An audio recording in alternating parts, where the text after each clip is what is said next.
పండిట్ దీన్ దయాళ్ ఉపాధ్యాయ జయంతి వేడుకల్ని Hyderabad Nampally BJP ఆఫీసులో ఘనంగా నిర్వహించారు. బీజేపీ ఓబీసీ మోర్చా జాతీయ అధ్యక్షులు, రాజ్యసభ సభ్యులు డాక్టర్ కె లక్ష్మణ్, బీజేపీ రాష్ట్ర సంస్థాగత ప్రధాన కార్యదర్శి చంద్రశేఖర్ తివారీ, రాష్ట్ర పదాధికారులు, సీనియర్ నాయకులు జయంతి వేడుకల్లో పాల్గొన్నారు. పండిట్ దీన్ దయాళ్ ఉపాధ్యాయ చిత్రపటానికి నివాళులర్పించారు.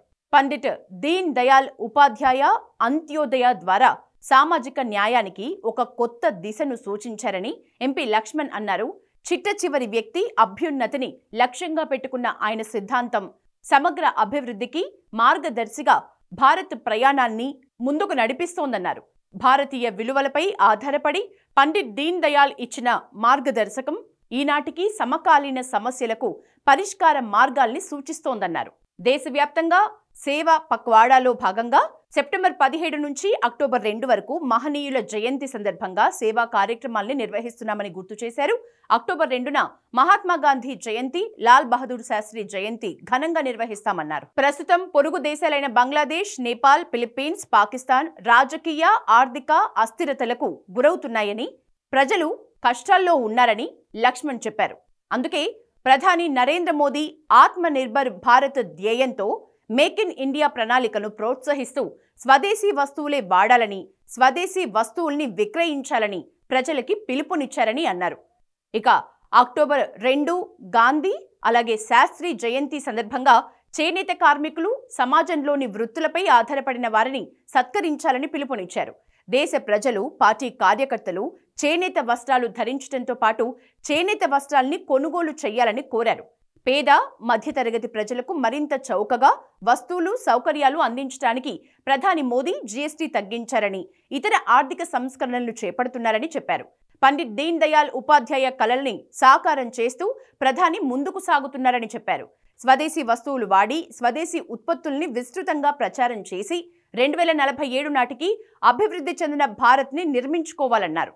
ఇవాళ పండిట్ దీన్ దయాళ్ ఉపాధ్యాయ యొక్క జయంతి కాబట్టి పండిట్ దీన్ దయాళ్ ఉపాధ్యాయ భారతీయ జనసంఘ్ యొక్క అధ్యక్షులుగా, పార్టీకి సిద్ధాంతకర్తగా కొనసాగిన వ్యక్తి, అంత్యోదయ అనే సిద్ధాంతాన్ని ప్రవచింపజేసి వారు సమాజంలో ఉన్న చిట్ట చివరి వ్యక్తికి మొదటగా వారికి ఆదుకోవాలి, ఈ దేశ ఫలాలు మొదటగా వారికి అందజేయాలని చెప్పి వారు ప్రతిపాదిస్తే ఈరోజు కాంగ్రెస్ పార్టీ, కాంగ్రెస్ నాయకులు, గతంలో ప్రధానమంత్రి మన్మోహన్ సింగ్ గారు ఈ దేశం యొక్క మొదటి ఫలాలన్నీ కూడా ముస్లింలకు చెందాలని ఏ ఉద్దేశంతో వారు ఆ యొక్క సిద్ధాంతాన్ని వ్యాపింపజేశారో మన్మోహన్ సింగ్ గారు ప్రజలు గమనిస్తూ ఉన్నారు.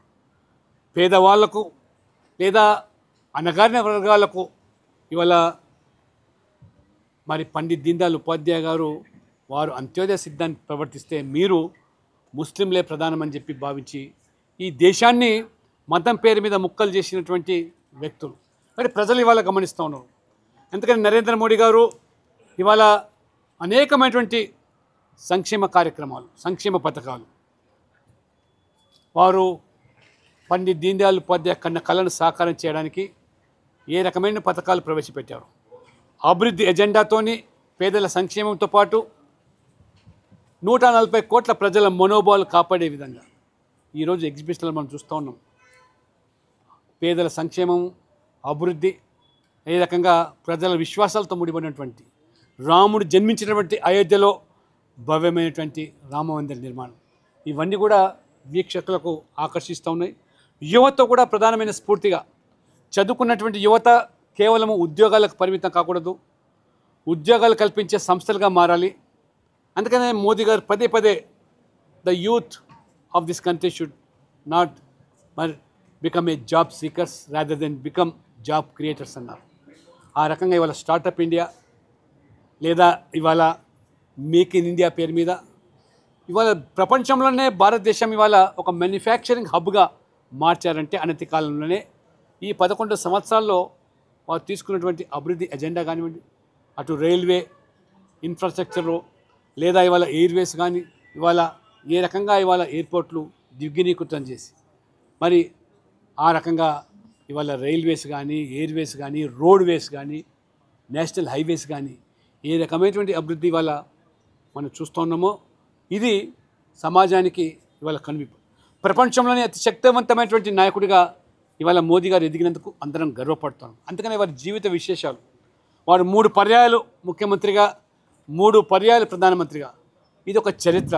భారతదేశ స్వాతంత్ర దేశంలో ప్రజాస్వామ్యం నిజంగా ఇవాళ మదర్ ఆఫ్ డెమోక్రసీగా పిలివేటువంటి ఈ భారతదేశంలో అత్యంత ప్రభావితమైనటువంటి ప్రజాస్వామిక దేశంగా కొనసాగుతున్న దేశంలో ఆ ప్రజాస్వామ్యానికి అనుగుణంగా వారు 25 సంవత్సరాల పైగా ఇవాళ ప్రజా జీవితంలో ఏ రకమైనటువంటి సేవలు అందిస్తున్నారో నేను ప్రధానమంత్రిని కాదు, ప్రధాన సేవకుడిగా అభివర్ణిస్తూ వాళ్ళ మొదటి వ్యక్తి, అందులో అత్యంత వెనుకబడ్డ సామాజిక వర్గానికి సంబంధించిన వ్యక్తి, పేద కుటుంబంలో ఏ రకంగా రైల్వే స్టేషన్లో ఛాయ్ అమ్ముకునే ఉదంతాలు కూడా ఇవాళ కళ్ళ కట్టినట్టుగా కనబడుతుంది.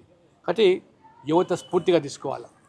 కష్టపడి చదివితే అంకిత భావంతో ఈ రకంగా దేశ సేవ చేయడమే కాకుండా దేశాన్ని వారైతే కలలు కంటున్నారో ఇవాళ వికసిత భారత్ 2047 అభివృద్ధి చెందిన దేశంగా మారాలంటే మనకున్నటువంటి వనరులు యువత, ఇది మనకు పెట్టుబడి. కాబట్టి యువతను ప్రేరేపించే విధంగా ఈరోజు స్వదేశీ భావాలతో స్వదేశీ వస్తువుల వాడకంలో కూడా ప్రజా బౌల్యానికి తీసుకెళ్ళాలని చెప్పి వారు ఇచ్చిన పిలుపుకు అనుగుణంగా తప్పకుండా యువత, విద్యార్థులు, దేశ ప్రజలు స్పందిస్తారని, తప్పకుండా ఈ దేశాన్ని వికసిత భారత్గా అభివృద్ధి చెందిన దేశంగా మార్చడంలో ప్రతి ఒక్కరు కూడా ప్రముఖమైనటువంటి పాత్రను పోషిస్తారని, ఇటీవల వారు తీసుకున్నటువంటి GST సంస్కరణలు కూడా ఏ రకంగా ఇవాళ భారతదేశాన్ని ఆర్థికంగా ఈరోజు పేదలను పేదరికం నుంచి గట్టెక్కించడమే కాకుండా నిత్యావసర వస్తువులను సరసమైనటువంటి ధరలకు లభ్యం చేయకూడడం, ఆ రకంగా డిమాండ్ పెంచుతూ